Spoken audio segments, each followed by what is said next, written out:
say hi to YouTube. Today I want to talk about how to travel with a baby. I want to still enjoy my life and do what I like the most, which is travel. And I think it's amazing I get to do it with my little baby if I follow all of the precautions and I plan well and I pack well. For that reason, I made a travel essential checklist for babies that are under 6 months old, so you can as well enjoy your travels. First of all, look at the dates that you want to travel and go on the weather apps and check how's going to be the weather for that trip. Try to get things and tools that are going to make this trip easier for your baby and for you, so you feel confident that whatever happens, you're gonna have all of the things you need to take care of your baby. The second thing I want you to consider is to look at hotels that you're interested in staying and calling, asking for accommodations for a baby. That includes a crib. Sometimes you have to pay a fee for it. I'll tell you, just find one that gives it to you for free, because there are tons that does it. Sometimes they have toiletries like, baby shampoo, baby body wash, and even a comb. He loves to look at himself on camera. But 2 extra things to do include checking in with your pediatrician to make sure that your baby is healthy. If you are anxious like me, you are welcome to see if there are any nearby pharmacies to the hotel that you're going to be staying, so you can call them and ask if you're formula feeding, if they have the formula that you give to your baby, if they have diapers, if they have any type of baby stuff. So you can feel safe and confident that if you forgot something by any chance, you can get it at this place. Moving on, I want to talk about packing essentials. First and foremost, something that many of us forget: documentation. Babies may not have an ID, a passport if they're little, or any form of identification, but they do have their birth certificate, which you should always have with you, because you never know. Always have the birth certificate that says the name of the 2 parents, and if one parent is not traveling with the baby, it's best to have a parental consent that approves this trip. Make sure to have your IDs, and if you want to be extra safe, bring in your marriage certificate if applicable. I don't like to bring a lot of things that we're not going to use. And baby clothes is so small that you can get away with washing their clothes in the sink, putting them to dry in the bathroom, and you're good to go the next day. Yes, I know that a lot of incidents happen, but again, you can always wash the clothes. And sometimes nothing happens and you can reuse the clothes and everything's gonna be perfectly fine. So anyways, 1 to 2 clothing items per day. And on top of that, I always have a change of clothes in his diaper bag and in his stroller bag. 2 pajamas, just in case there's an accident, you have an extra one. If it's hot and sunny, 1 sun hat. If it's rainy and or cold, 1 jacket. You should bring many burping towels. Those you have to bring as many as you can, because they come in so handy and you always need one. And then a bib per day. And 2 blankets. I like to bring, and I love my blankets, by the way. You're not gonna believe it, but I bought them in AliExpress and they are great. I love the fabric, they're amazing. I use them every day since he's been born. I bring 2 of these, 1 for his stroller and 1 to keep indoors. I don't like to use things that I used outdoors, indoors again, so 2 are great.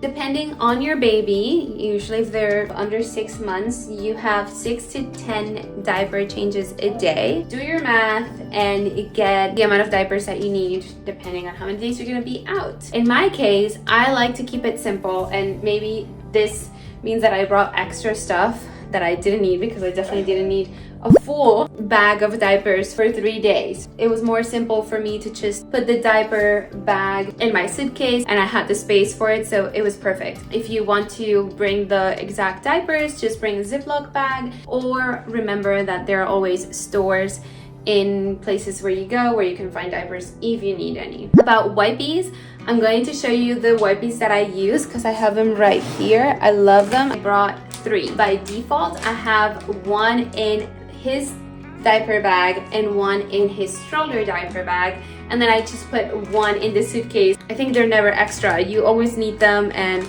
I mean, even for yourself, sometimes I want to wash my hands and I just get a wipey, so It's great. Always bring the diaper mat, because even in bathrooms where there are diaper or changing stations, you want to put something on the surface. You never know what happens there. Rash cream. I use this one from Weleda that we have here in Spain. It's really great, but to be honest, if my baby doesn't have a rash and I'm going on a 3-day trip, I'm not gonna bring it. I'm not gonna bring something extra if I don't need it. Okay, I use this bath soap for the baby. It's from La Roche-Posay. I never know how to pronounce that, but it's great, and I use it for everything, for his body and for his hair. I don't need shampoo. You know, I just think like it doesn't make sense to have so many products for a baby. The least products I use on him, the better, because then I know what affects him and what doesn't affect him. Again, I don't use shampoo, and look at this precious hair. Then you can bring a baby brush, nail clippers or nail filers, because their nails grow so fast and then they scratch themselves, so it's best to always have one with you even if you're traveling. A thermometer, just in case, any prescribed medications. I like to have band-aids with me, and also scissors and tweezers and antiseptic wipes, which I haven't bought, but that's on my list of things I want to get.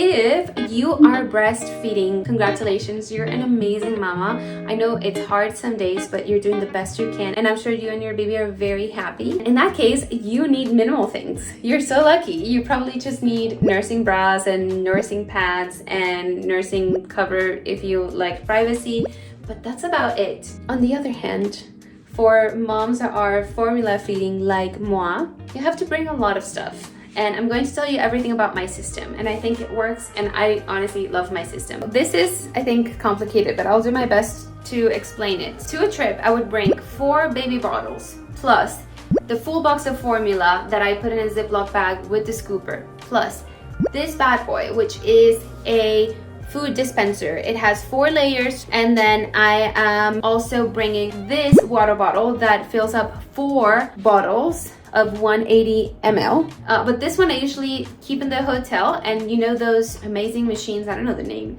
that boils water for you. I use it, and then I fill this up with water and I keep it in the hotel, and then I bring with me an 8-ounce water bottle with boiled water as well. So this is a system. I go out with 2 bottles, right? Just to be safe, I would wash them after he uses them at a restaurant and then refill them just in case.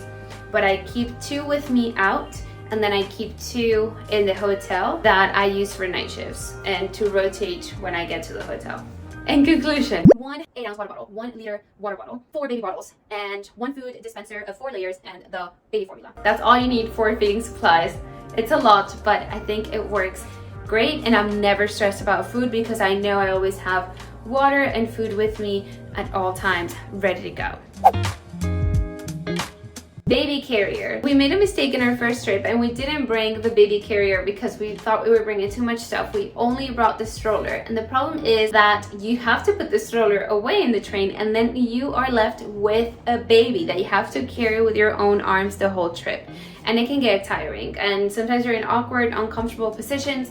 The baby falls asleep and you're like for the next 3 hours. So I regretted it so much. And then also, these babies are so small. They want you, they want your comfort. So this is so convenient because you can carry them and keep walking and keep adventuring without a problem. We were able to do a hike in Galicia, for example, because we brought our baby carrier, and it was amazing. It worked out well. Something else to bring that I care about so much is white noise.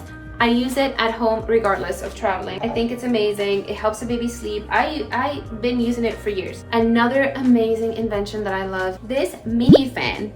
It's amazing for the summer. I use it all the time. You are getting air because you're walking, so you're exposed to air, but sometimes you're not exposed to air in that stroller, and they get really hot, and it's happened to me actually in the first trip to Alicante.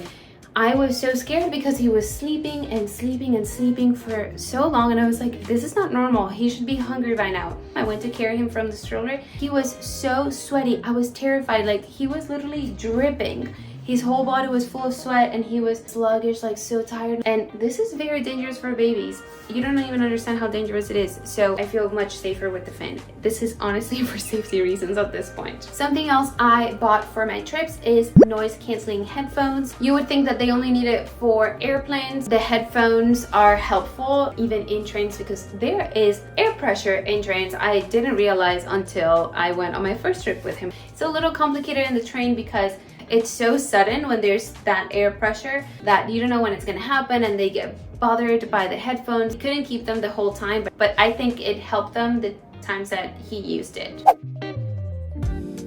There's one piece of advice I want to give you before I leave, and I think this is very important. If before you used to be all out and travel hard and do all the nice and fun things in one city, you're not going to be able to do the same with a baby. I think you should have the mindset that you're going to do 30% of what you actually want to do in this trip. And I think it's great, honestly, because before I used to make this super long itineraries to be out for like 10 hours with Nick, and it was really fun but really fast paced, and sometimes we couldn't stay longer in places because we had to go to the next thing. Now with a baby, you want to do like 2 or 3 things max in a day, hopefully with one trip to the hotel to rest. You want to stay longer in those places because you're gonna probably have to do a feed and a diaper change in each of these places. So I recommend you that before you do this trip, you Google things to do in whatever city you want to go to. Prioritize the places that you really want to visit,